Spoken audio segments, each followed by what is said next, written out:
Добар ден, почитувани гледачи. Јас сум Александар Динев, а вие го гледате Добриот доктор. Ви благодарам што сте со нас. Денеска ќе зборуваме за пробиотици и исхрана при проблеми со цревната флора. Моја гостинка и соговорничка на ова исклучително значена и доста честа проблематика е професор доктор Драгица Зенделовска од Медицинскиот факултет Скопје и нутриционист. Професор Зенделовска, добар ден. Ви благодарам што сте дел од денешното издание на Добриот доктор. Добар ден, Александар, ви благодарам на поканата. Зборот пробиотици последниве десетина години многу често речиси секојдневно го слушаме, да, во меѓусебна комуникација, но и во продавнициве и аптекиве. Но што точно представуваат пробиотиците и зошто се важни за здравието на цревната флора, односно на дигестивниот систем? Ајде вака, пробиотиците се живи микроорганизми кои што, конзумирајќи ги во определена количина, треба да дадат еден позитивен ефект на нашето здравје. Во суштина, во нашето тело има некаде околу 100 трилиони микроорганизми и сите ние треба да се замислиме како еден мал микросвет, значи практично едно семејство во кој што имаме и добри и лоши бактерии, или ајде да кажеме и микроорганизми. Меѓутоа, тие се најчесто населени во најголем број во цревата и затоа најчесто ги поврзуваме со дигестивниот тракт. Она што е важно за нашите гледачи да разграничиме дека механизмите по кои што тие делуваат практично се треба да ја инхибираат или да го стопираат растот на лошите бактерии. Тие може да ги модифицираат метаболните процеси во процесот на дигестија, значи во нашиот гастроинтестинален тракт, и исто така го стимулираат имунолошкиот систем. Меѓутоа, она што се случува е одржувањето на таа равнотежа. Значи, кога ќе дојде до неравнотежа, кога ќе дојде да се дисбаланс како се вели, во таа цревна флора, микрофлора, во тоа семејство, во таа фамилија, таа заедница, доаѓа практично до пропусливост на цревниот зид и на таков начин доаѓа до ослободување на доста токсични материи со кои што нашиот имунолошки систем треба малце да се избори. Меѓутоа, ако тоа трае долго време, тогаш веќе доаѓа до намален имунолошки одговор и веднаш веќе доаѓа до некакво заболување. Меѓутоа, не треба да заборавиме дека да се каже дека практично сите ние си имаме свој уникатен микробиом, не сме сите исти. Тоа значи дека мојот микробиом е мој, вашиот е ваш, различни се типовите на бактериите, на микроорганизмите и така натаму, така да под знак прашање би се поставило прашањето сега дали сите пробиотици се... Или дали секој човек треба да пие пробиотици? Да, дали треба секој да пие, кога треба да пие, во колкава доза, кои соеви и така натаму. Доста отворени прашања науката споменавте не во последните 10 години, во последниве 100 години. Практично од кога се откриени... Овде кај нас конкретно мислев, да. Така, тие пробиотици, меѓутоа истражувањата во последно време на висина се подигнати на едно повисоко ниво и доста практично се истражува во областа на микробиомата. Еве, конкретно, што вели науката, во кои ситуации треба или се препорачува земање на пробиотици? Најчесто се спомнуваат антибиотиците. Ајде ке трнеме од таму. Значи, секогаш кога пиеме антибиотици, практично се нарушува нашата цревна флора, затоа што антибиотикот практично делува и против лошите, меѓутоа и против добрите бактерии. Она што е јасно е дека може да се користат различни соеви од пробиотици и најчесто користените, или да кажеме најчесто истражуваните, може би е вистинскиот збор, се да речеме родовите од типот на лактобацилус, бифидобактериум, тука доаѓаат и габите, сахаромицес буларди, секако доаѓаат стрептококус, ентерококус, бацилус и така натаму, и тие се најистражуваните родови. Меѓутоа, во тие родови има многу соеви внатре. И сега, ако кажеме лактобацилус, не се мисли на едно, него се мисли на многу други типови внатре, односно соеви. Тие може да бидат ацидофилус, може да бидат реутери, може да бидат ферментус и така натаму, рамнозис и така натаму. Ги има многу. И прашањето е кој. Меѓутоа, има една многу интересна студија од 2019 година, која што е изведена на институтот во Вајцман во Израел. Тоа е истражувачки научен Центар. институт, каде што практично имале 3 групи на луѓе на кои што им се давани антибиотици, едната пиела само антибиотик, едната пиела антибиотик и пробиотик, Третата практично сега ќе објасниме нешто што е ново во науката и ќе кажеме зошто практично пиењето на пробиотици треба да се персонализира. Во суштина на сите им е земен примерок од фекален примерок од нивниот измет и е утврден тој микробион и таа цревна флора пред да го пијат антибиотикот. После пиењето на антибиотикот веќе се гледа какво е нарушувањето во цревната флора. Меѓутоа нивниот заклучок е дека пиењето на антибиотик со пробиотик не е штетно по здравјето. Треба да се зема. Меѓутоа, групата која што пиела антибиотик со пробиотик некако најбавно ја враќа нормалната цревна флора, додека групата на која што е направена автологна фекална трансплантација, тоа значи се зема примерок пред приење на антибиотик од фецес, тој фецес практично е нормалната цревна флора и после пиењето на антибиотикот тие го трансплантирале пак назад во вашиот гастроинтестинален тракт. И на таков начин практично ги ја враќаат вашата флора назад и некако докажале дека тие луѓе со таква фекална трансплантација многу брзо го вратиле тој микробиом. Па дури и групата која што пиела антибиотик некако многу брзо. Некако телото како да има свој начин како да ја врати таа цревна флора. Така да истражувањата практично одат, би рекла, во насока, веќе се прават и подлабоки генетски истражувања во кои што дури и се утврдуваат дека одредени групи на луѓе, дури и што ќе пијат пробиотици, не можат едноставно да се култивизираат тие бактерии во цревата, него едноставно само како да проаѓаат низ нашиот дигестивен тракт, така да веќе пак ќе кажам науката оди многу погоре, многу подлабоко. Еве веќе кога сме кај антибиотиците, уште едно разјаснување не е на одмет, дали е важно времето или периодот од денот, кога треба да се земат пред јадење, после јадење, пред антибиотикот, после антибиотикот? Секако не треба заедно во време на антибиотикот, него треба да има временска разлика помеѓу нив. Меѓутоа, зависи и од типот на самиот пробиотик. Ако пиете лактобацилуси, ако пиете бифидобактериуми, тогаш тие се земаат половина час пред јадење. Единствено, ако се зема габата, сахаромица, буларди, таа нема врска дали ќе пиете пред јадење или после јадење. Треба да се следат препораките на пакувањето. Затоа што секогаш на тоа пакување вие имате колку ЦФУ, би рекла, единици. Тоа значи колку живи бактерии или микроорганизми имате во една доза.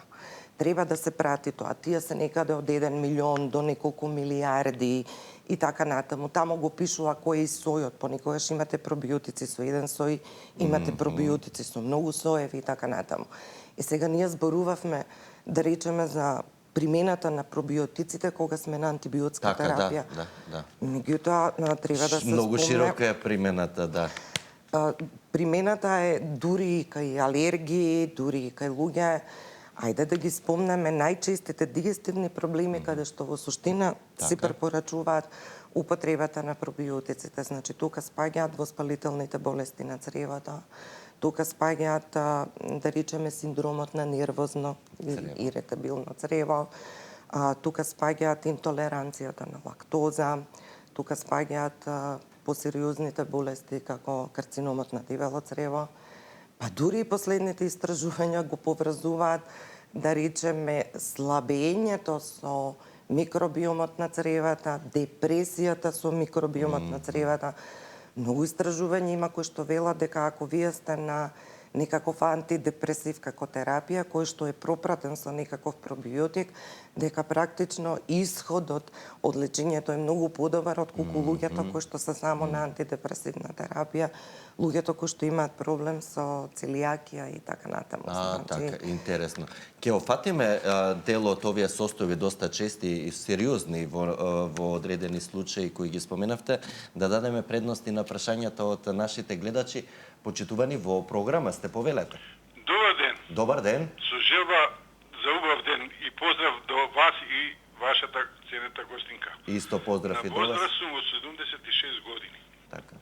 имам повеќе коморбидитети и секој ден користам пробиотици, пошто имам и кронова болест да нагласам, користам пробиотик ваја, еден ден ваја, еден ден пијам провен. Меѓу другото, пошто имав од 2022 пулмолошко заболување со тромбоемболија, взимам и Сарелто. Што значи повеќе многу терапија примам. Би сакал да ми каже докторката дали е во ред со оваа терапија која користам, мислам на пробиотиците, или има нешто поефикасно, и напомена дека станува збор и почесто имам проблеми со кронот, крчење на цревата, почести столици, и тоа е сакал да ми даде мислење во врска со пробиотиците. Да, ќе добиете совети, мислења и одговори на вашето конкретно прашање, убаво опишана ситуација. Секој е добро, господине? Значи, воспалителните болести на цревата, како што спомне господинот, би требало најмногу да се концентрираме на кроновата болест, на колитот, на улцеративниот колит и така натаму.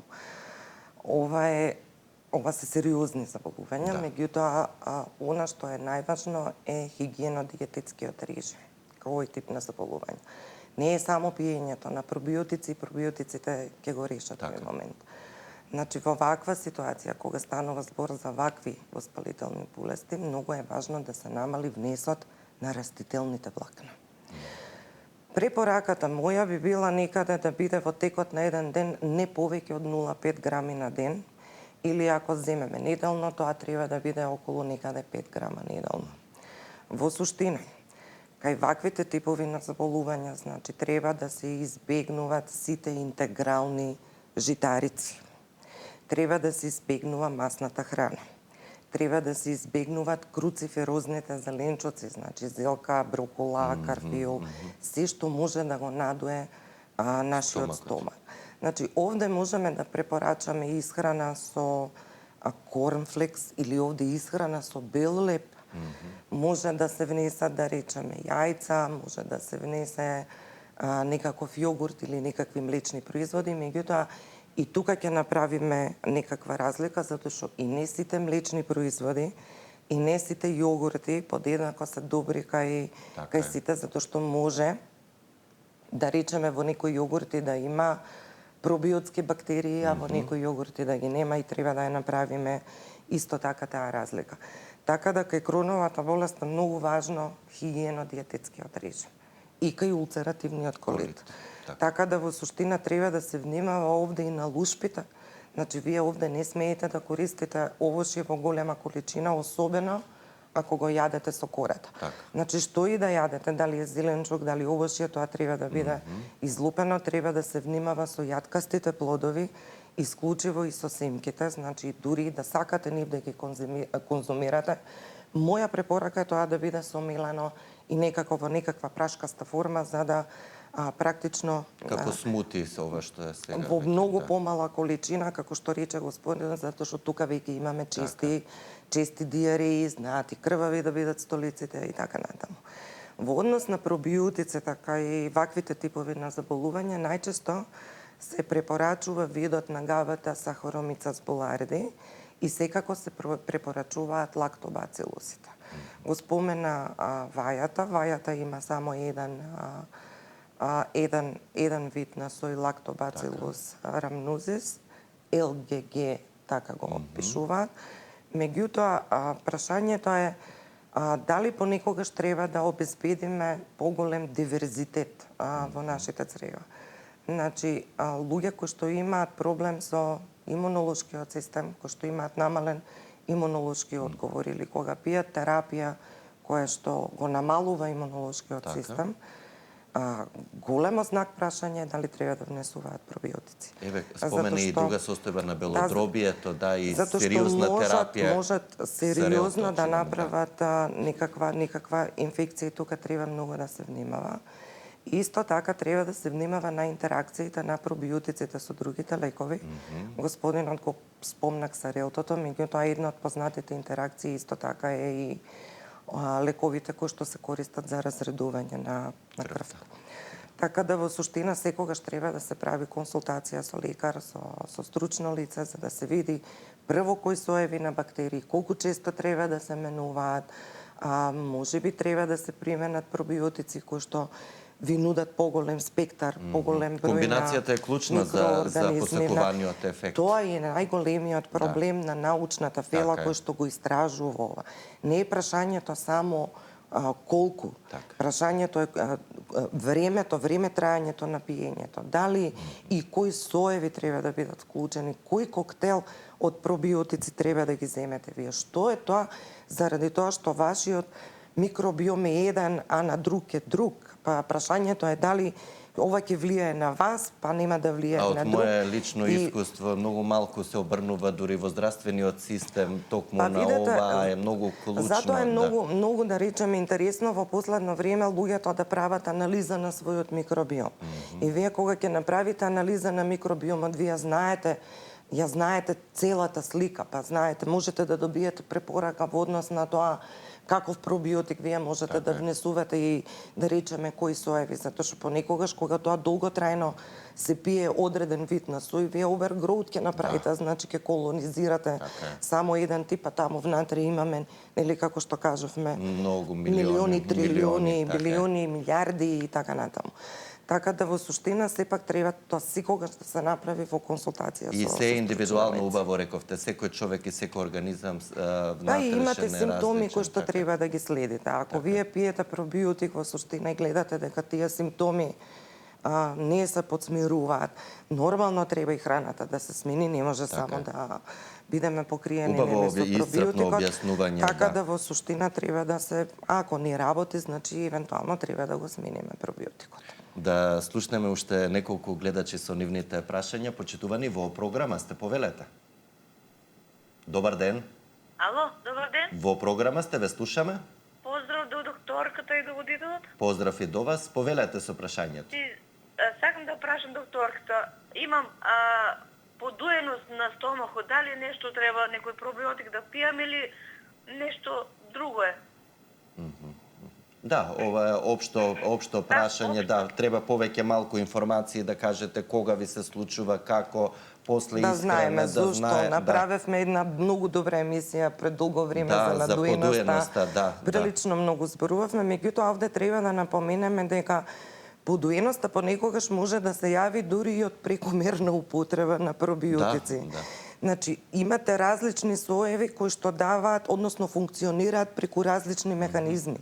Понекогаш кога претерувате со пробиотиците можете да добиете гасови, можете да добиете надуеност, понекогаш дури може да предизвикаат и диареја. Затоа што одредени, да речеме, соеви, одредени соеви знаат да направат бутерна киселина и ако е голем инфлуксот, практично може да предизвикаат, да речеме, диареја. Така да затоа треба да се внимава и колку долго и во колкава количина, затоа што порано беа во милиони, сега почнуваат да ги прават во билиарди, сите гледаме да купуваме пробиотик со поголема ЦФУ бројка во однос на билиардите. А еве конкретно, кој тип на пробиотик еве за подуеност се препорачува? Пак е многу обично прашање. Многу општо е, зависи од што е причината за подуеноста. Види, Александар, например, ако имаме, да речеме, интолеранција на лактоза. И многу често клиентите кои доаѓаат кај мене велат вака: не, ја нема да пијам лактобацилус, нема да го пијам тој пробиотик затоа што мислат дека внатре во него има лактоза. Значи, луѓето кои што имаат интолеранција на лактоза можат да пијат млечно-киселински бактерии. Проблемот кај нив е друг. Кога имате интолеранција на лактоза, лактозата од производите се натрупува во цревата. И практично доаѓа до едно осмотско оптеретување каде што се повлекува количина на течности на електролити во цревата. Мобилноста на храната станува многу побрза и на крај завршува со диареја. И сега овие луѓе кога имаат интолеранција на лактоза, да, факт е тоа дека треба да се исклучат нели млечните производи, бидејќи тие содржат најмногу лактоза. Меѓутоа, моето прашање е зошто кај овие луѓе да не се дадат сирења кои што се зреени. Зреените сирења во суштина имаат многу помала содржина на лактоза, ама имаат и помалце пробиотици. Ако се земе јогурт без лактоза, тие ќе го решат својот проблем. Меѓутоа, моето искуство покажува дека секогаш треба да бираме, јас ги нарекувам биоактивни јогурти. Јогурти во кои што има додадено некакви пробиотски култури. состојки, да. Бидејќи тие бактерии, млечно-киселински бактерии, практично ја користат лактозата и ја трансферираат по млечна киселина во нашите црева и на таков начин практично ни помагаат во обработка на самата лактоза. Ке слушнеме прашање и уште од еден гледач пред да продолжиме околу исхраната при сериозните состојби, вклучително кои ги засегаат и дебелото, но и тенките црева, бидејќи тоа е доста честа проблематика помеѓу нашата популација. Почитувани во програма сте, повелете. Ало, добро утро. Добро утро, добар ден. Поздрав до вас, до емисијата. Поздрав. Сакам да прашам за 4-месечно бебе. Педијатрите советуваат да се консумира пробиотик. Дали е тоа добро и колку е добро за самото бебе? Кое што е бебето на доење? Така. Има некоја состојба или превентивно се препорачува? Не, превентивно се препорачува, а бебето си има нормални столици, нормална функција, на доење си е редовно, а ги препорачуваат пробиотиците. Колку се добри за бебиња од 4-месечна возраст? Интересно прашање, ќе добиете веднаш одговор и стручни совети. Секој е добро? Сега влегуваме во педијатриска специјалност. Јас тука веќе не би прилично многу коментирала, меѓутоа има кога ќе купувате пробиотици, FDA веќе почнува да ги, тоа е Американската агенција за храна, нели? И лекови веќе почнуваат да практично ви препорачуваат да купувате пребиотици кои што имаат GRAS статус. Тоа значи дека е генерално се препорачани како безбедни во превод. За сите, за општата. Таму се наведени сите соеви, и од лактобацилусите, и од да речеме стрептококус, термофилус, значи ги имате еден куп соеви таму и од бифидобактериумите. Сите се напишани кои се практично влезени и се сметаат како генерално безбедни. Меѓутоа, во однос на пребиотиците кај деца и кај возрастни луѓе исто така има разлика во однос на дозирањето на тие ЦФУ единици пробиотици за деца, особено за ваква мала популација, затоа што кај нив се уште треба да се гради тој микробиом. Биомот. Така да ова би препорачала секако консултација со педијатар. Пробиотиците се централна наша тема, но на некој начин би ја заокружил, го споменавте и зрееното сирење. Значи, која е разликата помеѓу пробиотиците во форма на таблети, оние што ги купуваме во аптека или во маркет, веќе сега може да се земат, од природните извори, како и јогуртот, исто го споменавте, кефирот, киселата зелка исто така на некој начин содржи некоја количина на пробиотици? Така е, Александар. Во храната имате многу пробиотици од овој тип. Ако сакате да внесете пробиотик преку храната, тогаш користите полутврди сирења или користите урда, моцарела, користите гауда, користите чедар, користите јогурт, меѓутоа пак ќе кажам, во јогуртот, не во сите јогурти. Така е, да се прочита убаво. Значи, може да има пробиотски култури, може и да нема. Кефирот има пробиотици, комбухата има пробиотици и така натаму. Зелката ја спомнавте. Многу често можеме да кажеме дури и во нашите овие зимници има пробиотици. Меѓутоа, ние ќе кажеме киселите крставички или водата од кисели крставички има пробиотици, меѓутоа ако тоа е пастеризирано, ништо, за да обстои, ништо од тие пробиотици, или ако додавате оцет внатре, исто така нема ништо од тие пробиотици. Така да во суштина се што е на некаков начин ферментирано со сол, на најприроден начин како што ние ја правиме зелката, практично расолницата, без додавање на било какви други адитиви, во таков случај вие можете да добиете пробиотски култури. И ако е вашиот дигестивен систем здрав, тогаш вие можете да се внесувате пробиотици почесто преку храната. Помалце пробиотици има во зреените сирења, меѓутоа сега производителите на тие стари зреени сирења изнаоѓаат веќе технолошки начини како да се обитат да ги задржат пробиотските култури после толкав голем процес на зрење на тие сирења. Така да губењето на пробиотиците можеби за некое време кај тврди тестирање нема да биде проблем. Убаво потенциравте на прашањето од првиот гледач дека треба да се смени хигиено-диететскиот режим, тоа значи правилна исхрана.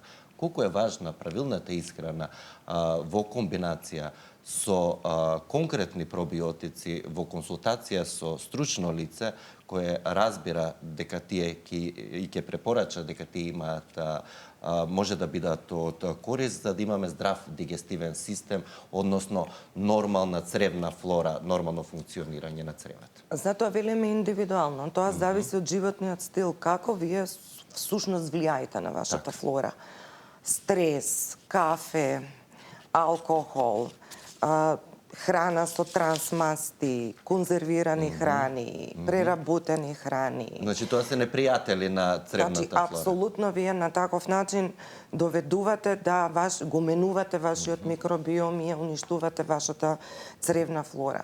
Затоа ни се потребни во нашата исхрана, да речеме, и влакна, растителни влакна, кои што се пребиотици, кои што во суштина се храна за Не објаснивме добрите... улогата на пребиотиците во комбинација со пробиотиците. Ќе стигнеме и до таму, затоа што би сакала малце повеќе да обрнам внимание на тоа колку долго вие ќе ги пиете тие пребиотици, баш зависи од тоа каков живот практично имате. Така да во суштина луѓе кои што внимаваат на хигиено-диететскиот режим не морат и баш секој ден да пијат. Така во суштина е премногу различно, зависи за која цел. Значи, ако имате алергија, во кој период ќе ги пиете тие пребиотици и кој сој ќе земете.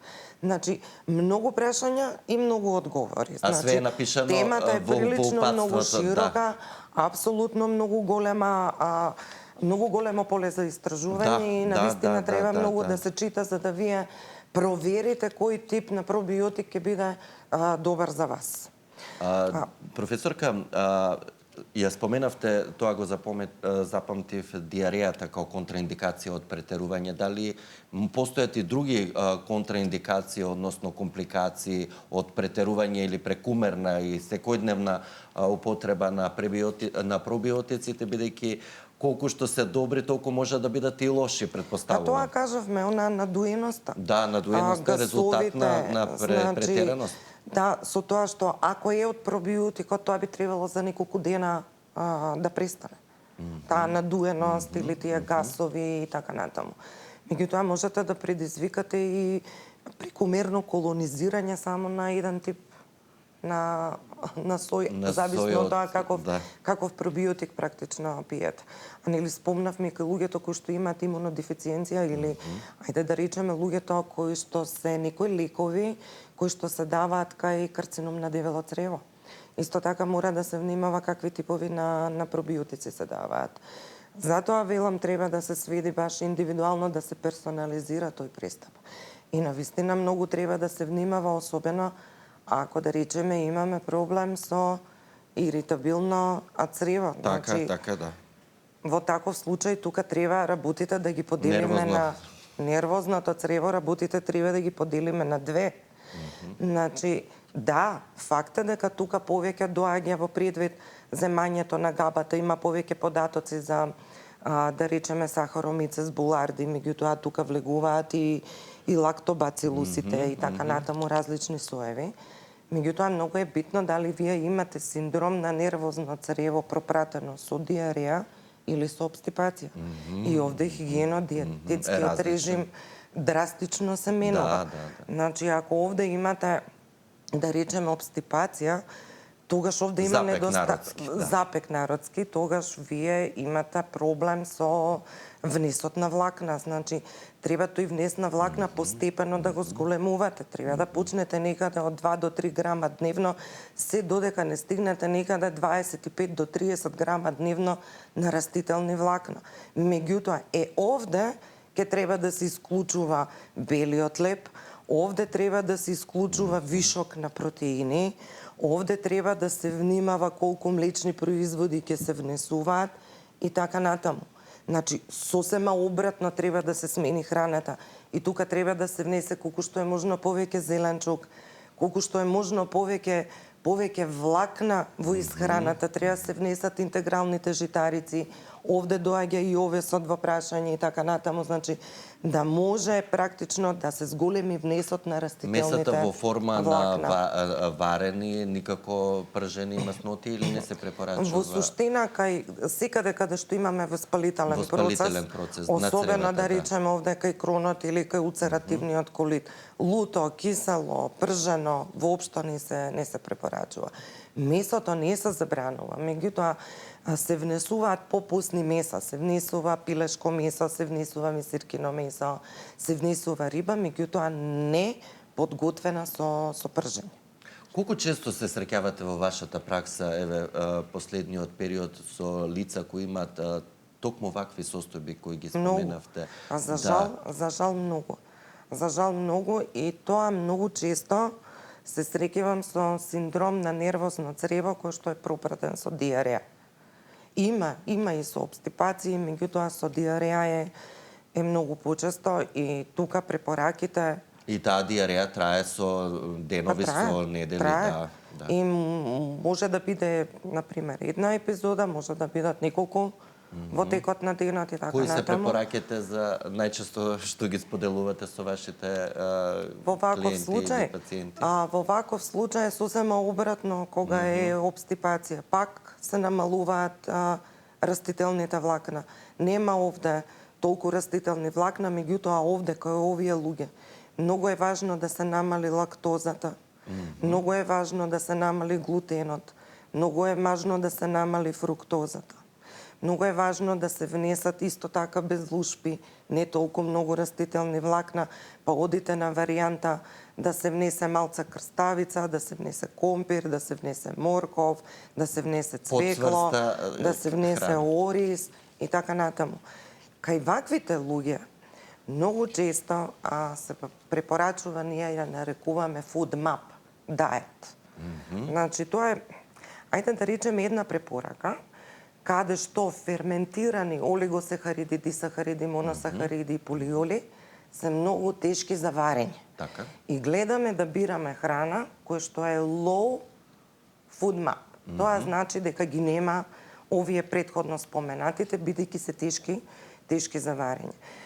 Таа храна и таа препорака треба да се одработи во 3 фази.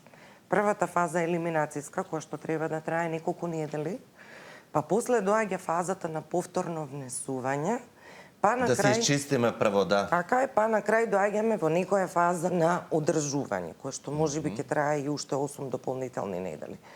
Меѓутоа, овде се внесува таква храна која што не ги содржи овие олигосахариди, дисахариди, моносахариди и така натаму, полиоли. И тука треба да се даде предност на таков тип на храна од типот на морков, на ориз, на овес, например, на помалце реактивни протеини и така натаму и така натаму. Течностите не ги споменавме при вакви ситуации, да, обично кога здравствените работници не советуваат многу течности кога имаме течни столици, освен доколку дојде до дехидратација. Во тој случај се препорачува колку важна улога имаат во комбинација со целата храна течностите, но и физичката активност за урамнетажување на цревната флора. Апсолутно важно. Значи, зборувавме за животниот стил. Така. Животниот стил не се однесува само на исхраната, него се однесува и на физичката активност, особено на пешачењето. Течностите во ваква ситуација, значи кога вие имате диареја, ние правиме комплетна елиминација. Значи во таква ситуација се препорачува ориз, морков, компир. Значи млечните производи не во првата фаза на елиминација.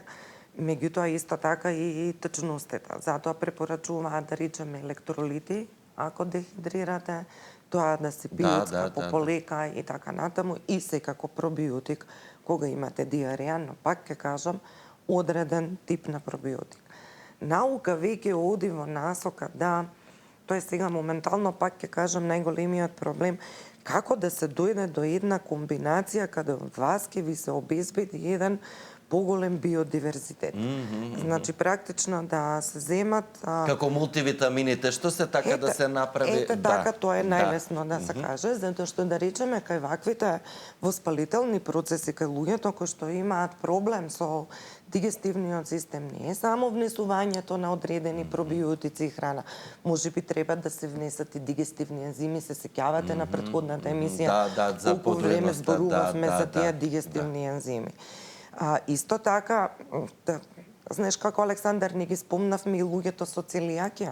Значи, нас ни е генерално важно дека они не треба да јадат глутен, затоа што практично доаѓа до оштетување на мукозата на тенкото црево и намалување на апсорбционата површина, па кај овие луѓе имаме проблем со мал апсорбција. Така. Па имаме малнутриција на еден куп макро и на... Еве, ова нека биде повод за следна емисија, и на бидејќи микроелементи. можеме уште 2-3 емисии да правиме Многу е на голема оваа тема, но времето ни е ограничено. Многу е голема и за жал не можевме да зборуваме ни за пребиотиците. За пребиотиците, кои што исто така не се многу важни како што се и самите пробиотици. И нивната комбинација е секогаш клучна, но ова е повод за следно ваше гостување. Така. Ми беше задоволство и денеска и ви благодарам за корисните информации и совети кои ги споделивте со нашите гледачи.